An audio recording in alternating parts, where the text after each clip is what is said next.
Hello everyone, welcome to my YouTube channel that is focus IAS. And आज मैं discuss करने वाली हूँ प्रेसिडेंट की इलेक्शन प्रोसेस।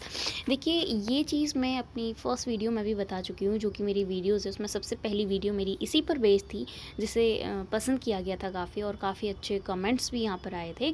तो मैं इसे दोबारा यहाँ पर और अच्छे तरीके से समझाना चाहूँगी। उससे पहले मैं प्रेसिडेंट के बारे में कुछ चीज़ें बता देती हूँ। देखिए, सबसे पहली बात, जब आप आर्टिकल 52 पढ़ते हैं तो उसमें बोला जाता है कि प्रेसिडेंट ऑफ इंडिया के बारे में यहाँ पर बोला जाता है कि एक इंडिया के एक प्रेसिडेंट होंगे। एंड ये आपको बात मिलेगी पार्ट 5 में कॉन्स्टिट्यूशन की। करंटली देखिए, यहाँ पर बात करूँ तो 14th प्रेसिडेंट ऑफ इंडिया जो है हमारे मिस्टर रामनाथ कोविंद जी हैं, वो जो कि 14th प्रेसिडेंट हैं इंडिया के। अब बात कर लेते हैं हम। देखिए, प्रेसिडेंट किस तरह से इलेक्ट होता है, किस तरह से वो चुना जाता है।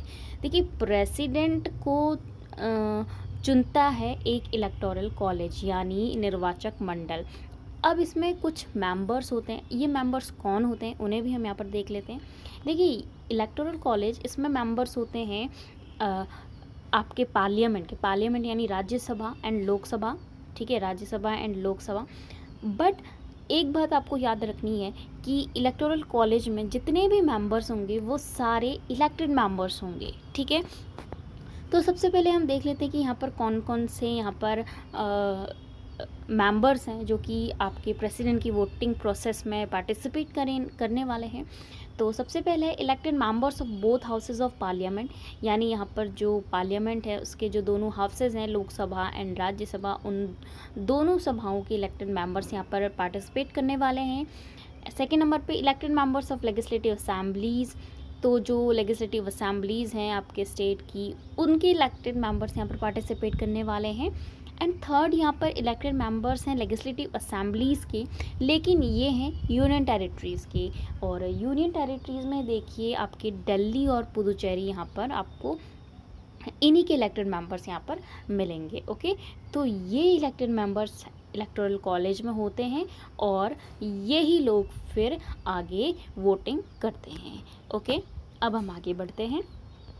देखिए, कुछ और बातें हैं जो प्रेसिडेंट के बारे, वोटिंग के बारे में है। जैसे कि देखिए, जो president election is held in accordance with system of proportional representation, यानी आनुपातिक या फिर आप समानुपातिक प्रतिनिधित्व बोल सकते हैं। इसमें क्या होता है, देखिए, जब आपके विधायक और सांसद वोटिंग करते हैं तो ऐसा हो सकता था, अगर ये सिस्टम नहीं होता ऐसा हो सकता था, क्योंकि हर विधायक जो सांसद है वो अलग अलग क्षेत्र से आता है, और अलग अलग क्षेत्र में जो लोगों की संख्या है वो कम ज़्यादा होती रहती है। तो अगर सांसद और जो आपके विधायक अगर ये बोल दें कि भाई हमारे क्षेत्र में तो लोगों की संख्या ज़्यादा है तो हमारी वोट की वैल्यू अधिक होनी चाहिए, तो इस तरह से क्या हो जाता, बहुत ज़्यादा आपके डिस्प्यूट्स हो जाते। तो इसी को बैलेंस करने के लिए एक सिस्टम अपनाया गया, दैट इज़ प्रोपोर्शनल रिप्रेजेंटेशन। और इसके अकॉर्डिंग एक फॉर्मूला यहाँ पर जो है बनता है, विधायकों की वोट की वैल्यू जिससे निकलती है, सांसदों के वोट की वैल्यू जिससे निकलती है, और जो कि सभी को इक्वली यहाँ पर फिर डिस्ट्रीब्यूट होता है उस फॉर्मूले के थ्रू, जो कि आप उसको बुक में पढ़ सकते हैं, क्योंकि मेरा यहाँ पर जो मेन मोटिव है वो प्रोसेस को समझाना है, और नेक्स्ट वीडियोज़ में मैं इसे समझा दूँगी। एंड सिंगल ट्रांसफरेबल वोट यहाँ पर फॉलो होता है, यानी कि सबसे पहले हम यहाँ पर देखिए क्या होता है।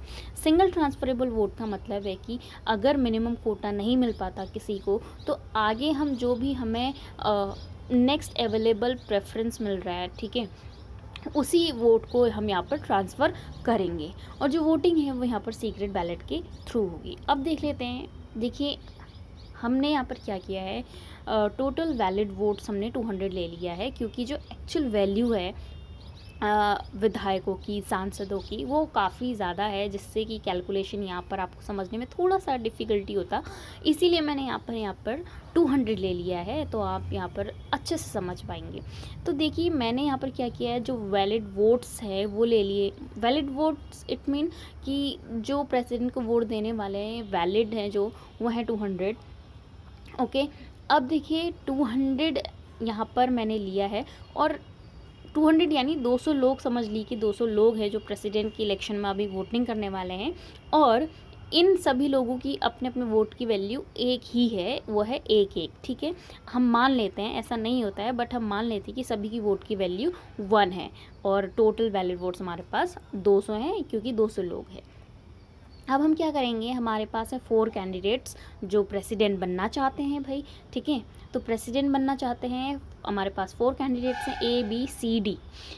अब प्रेसिडेंट की वोटिंग करने से पहले हम यहाँ पर मिनिमम कोटा निकालेंगे, क्योंकि हमारे पास वैलिड वोट्स हैं 200। तो मिनिमम कोटा कैसे निकलता है, जो आपके वैलिड वोट्स हैं उसमें आप अपॉन करिए, अपॉन में 1। ये 1 इसीलिए लिखा हुआ है क्योंकि जो वैकेंसी है प्रेसिडेंट की वो 1 है।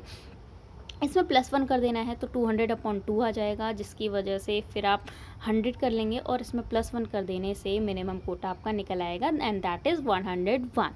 तो मिनिमम कोटा निकल गया 101, यानी इन चारों कैंडिडेट्स में से किसी को भी अगर 101 वोट्स मिल जाते हैं तो वो यहाँ पर विनर बन जाएगा।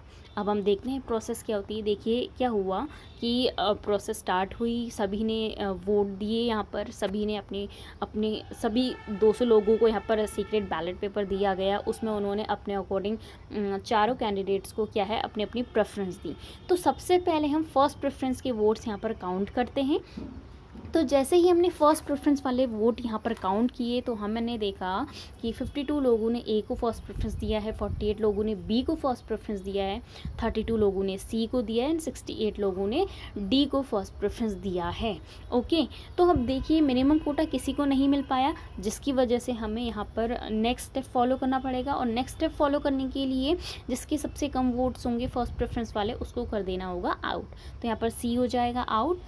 अब देखिए सी तो आउट हो जाएगा, लेकिन सी के जो 32 वोट्स हैं उन्हें हमें करने पड़ेंगे ट्रांसफ़र, क्योंकि हमने देखा था कि यहाँ पर सिंगल ट्रांसफरेबल वोटिंग सिस्टम यहाँ पर लागू होगा। तो देखिए ये जो 32 लोग थे जिन्होंने सी को फर्स्ट प्रेफरेंस दिया था, ओके, अब ये तो हो चुका है आउट। तो इसका जो नेक्स्ट अवेलेबल प्रेफरेंस है 32 लोगों का, वो तो सेकेंड प्रेफरेंस है। तो हम 32 लोगों की सेकेंड प्रेफरेंस देखेंगे कि इन 32 लोगों ने किसको, यानी ए बी और डी में से कितने लोगों ने इनको जो है सेकंड प्रेफरेंस दिया है। तो देखिए 32 में से 14 लोगों ने ए को सेकंड प्रेफरेंस दिया, 16 ने बी को, एंड 2 ने यहाँ पर जो है डी को सेकंड प्रेफरेंस दिया। तो अब हम इन वोट्स को कर देंगे ट्रांसफ़र, जिससे कि देखिए ए के पास हो जाएंगे 66, बी के पास हो जाएंगे 64, डी के पास हो जाएंगे 70।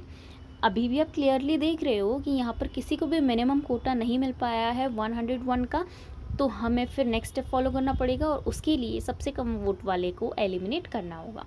एंड सबसे कम वोट मिले हैं यहाँ पर बी को, जिससे कि यहाँ पर बी एलिमिनेट हो जाएगा और इसके भी वोट्स ट्रांसफ़र होंगे। अब इसके जो वोट्स हैं वो भी नेक्स्ट अवेलेबल प्रेफरेंस के थ्रू ही यहाँ पर ट्रांसफ़र होंगे। अब ध्यान दीजिएगा बी के पास जो 64 है वो इसके 48 तो फर्स्ट प्रेफरेंस वाले हैं और 16 जो है वो सेकंड प्रेफरेंस वाले हैं। वो कैसे हैं अभी आगे आप समझिए।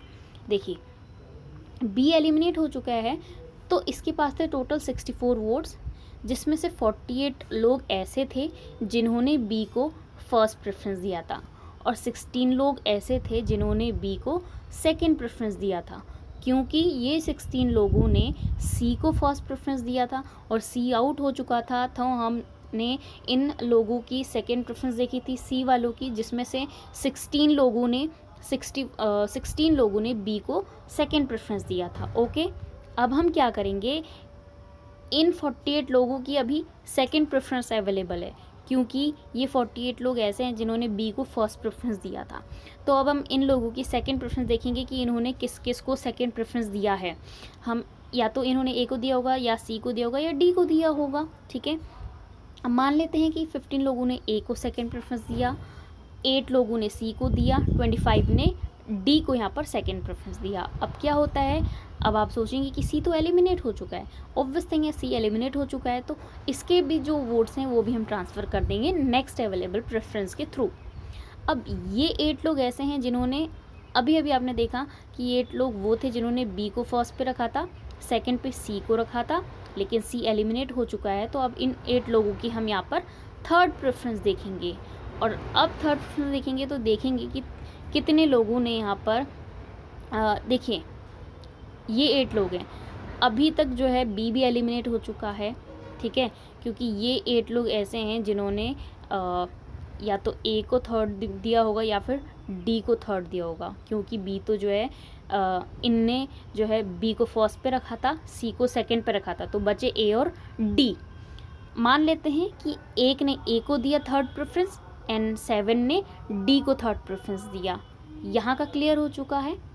अब हम देखेंगे यहाँ पर ये 16 लोग जिन्होंने सी को फर्स्ट पे रखा था, बी को सेकंड पे रखा था, और अब हम इनकी थर्ड प्रेफरेंस देखेंगे क्योंकि अब बी भी एलिमिनेट हो चुका है। मान लेते हैं कि 10 ने ए को थर्ड दिया और 6 ने डी को थर्ड दिया, ठीक है। और इसके बाद अब हम वोट्स ट्रांसफ़र कर देंगे। यहाँ पर ए को 92 मिल चुके हैं और डी को 108 मिल चुके हैं। क्लियरली देख रहे हो कि आप जो है डी यहाँ पर विनर बन चुका है, क्योंकि डी को जो मिनिमम कोटा था 101, उससे ज़्यादा वोट्स यहाँ पर मिल चुके हैं। सो यही प्रोसेस है। आप 2-3 बार वीडियो को देखिए, आपको काफ़ी अच्छी तरह समझ आ जाएगा। आप खुद प्रैक्टिस कीजिए, उसके बाद तो आपको और अच्छे से समझ आएगा। खुद के एग्जाम्पल्स बनाइए। ज़रूरी नहीं कि मैंने वैलिड वोट्स 200 लिए हैं, आप कुछ भी ले सकते हैं और अपने अकॉर्डिंग ये स्टेप्स को फॉलो कर सकते हैं, जिससे कि आपको और अच्छी तरीके से यहाँ पर आएगा। So thank you so much for watching this video and please subscribe to my channel, that is focus IAS। Thank you.